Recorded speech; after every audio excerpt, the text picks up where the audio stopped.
Bonjour à tous, rendez-vous ce mercredi sur l'hippodrome du Mans pour cette nouvelle émission Quintet Flash. Et c'est un Quintet Plus qui va se disputer dans le Grand Prix Anjoumen. Une course pour chevaux âgés de 5 à 10 ans, une course groupe 3 d'un bon niveau avec des chevaux de qualité au départ de cette épreuve. Donc voilà, on va vraiment se régaler je pense. Ils vont évoluer sur la distance assez longue des 2950 mètres. Deux échelons de départ, il va falloir faire un petit savant mélange entre les deux poteaux. Voilà, mais il y a du beau monde au départ, notamment aux 25 mètres. On va se régaler ici, on voit tout ça avec mon analyse.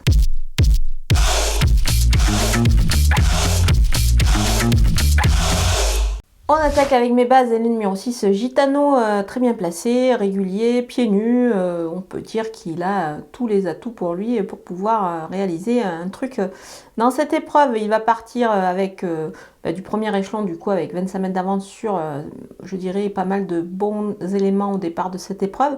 Donc il peut en profiter. C'est un candidat à la victoire, c'est sûr. Le numéro 13, Élie de Beaufour, on ne le présente plus, ce super cheval. Il doit rendre 25 mètres, mais c'est vraiment pas un souci pour lui. L'engagement est extra, pieds nus, Jean-Michel Bazir-Sulky. Voilà, on peut lui faire confiance. On fonce.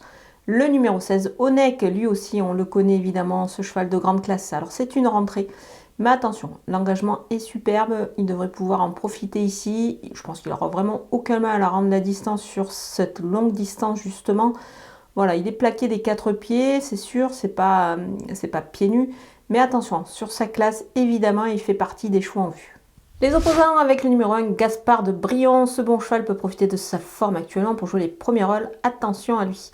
Le numéro 5, Goéland, au fort, sa rentrée était nécessaire. Il sera mieux cette fois, surtout qu'il est pieds nus. Il va courir en progrès, évidemment. Le numéro 2, Fakir de Maës, il est pieds nus. On change de main avec Johan Le Bourgeois cette fois au sud, qui ça peut lui être bénéfique. Pourquoi pas, pour le remettre un petit peu dans le droit chemin et afin qu'il se montre sage. Le numéro 4, Fine Pearl of Love, elle est meilleure, certes, montée à d'autres engagements. Mais attention, Eric Raffin est au sulky, elle est pieds nus. On va s'en méfier ici quand même dans cette épreuve où il y a pas mal de concurrents qui effectuent leur entrée avec des vues sur des courses montées. Donc voilà, on va la suivre ici. Mon coup de poker, c'est le numéro 9, Isoar Vedake. Alors certes, il est ferré, il reste sur des disqualifications, mais attention, s'il daigne se montrer sage, il peut pourquoi pas se mêler à l'emballage final. Moi, je m'en méfie quand même dans cette épreuve. Donc surveillez-le de près, il pourrait pourquoi pas accrocher une belle place.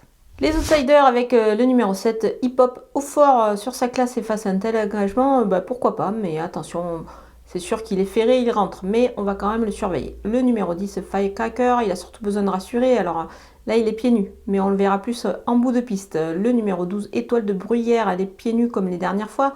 Alors certes, elle sera peut-être mieux au monté, mais quand même la course peut demeurer un petit peu ouverte pour les places dans cette épreuve, donc on va glisser dans des combinaisons élargies.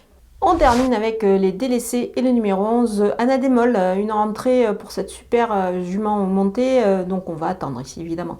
Le 14 Gavriels Bleu, c'est un petit peu le même profil évidemment pour cette super jument sous la selle.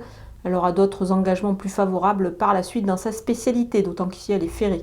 Le numéro 15, Hooker Berry, c'est une rentrée pour ce bon cheval. Ferré, on va attendre également de meilleures conditions de course pour lui. Le numéro 3, Inadurib, elle a des engagements montés à préparer, donc voilà, on va attendre un petit peu avec elle également. Le numéro 8, Fulton, l'engagement est certes très favorable en tête, mais attention, le cheval quand même bien meilleur sous la selle, et puis là ici il est ferré, donc je vais m'en passer tout simplement.